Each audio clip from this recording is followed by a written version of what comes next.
Rumah mewah Bu Eni direnovasi, Tiko amanahkan pada 3 orang ini, memberikan kepercayaan sepenuhnya. Berkat kisahnya rawat Bu Eni viral, kini rumah mewah terbengkalai yang ditempati Tiko selama belasan tahun direnovasi. Tak merenovasi sendiri, Tiko dibantu oleh orang-orang di sekitarnya.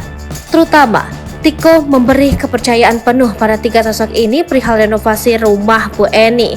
Siapa saja? Rumah mewah yang sempat terbengkalai milik Tiko dan Ibu Eni kini semakin layak huni. Setelah dipasangkan listrik dan pompa air, sebagian rumah Tiko juga sudah dicat ulang. Bagian lantai 1 dan eksterior rumah Tiko sudah dicat ulang menjadi warna kuning. Selain itu, pagar besi rumah Tiko juga telah dicat warna biru yang kontras dengan dinding berwarna kuning. Tiko juga baru-baru ini memasang spanduk berisi pemberitahuan penting, terutama untuk awak media. Spanduk tersebut menyampaikan bahwa Tiko telah mempercayakan 3 orang untuk menjadi sumber informasi terkait kabar keluarganya.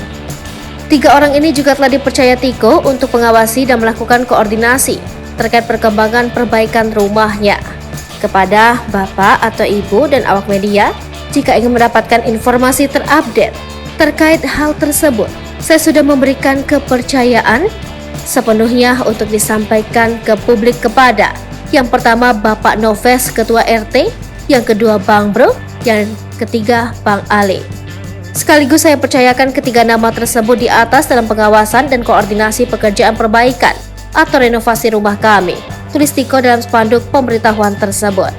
Sebagai informasi, Bang Bro dan Bang Ali merupakan kreator konten atau YouTuber yang pertama kali mengangkat kisah Tiko hingga akhirnya viral.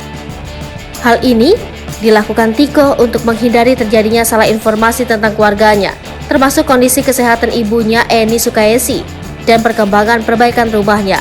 Lebih lanjut, Tiko mengingatkan bahwa ia tidak bertanggung jawab terkait informasi yang bukan berasal dari ketiga sumber tersebut.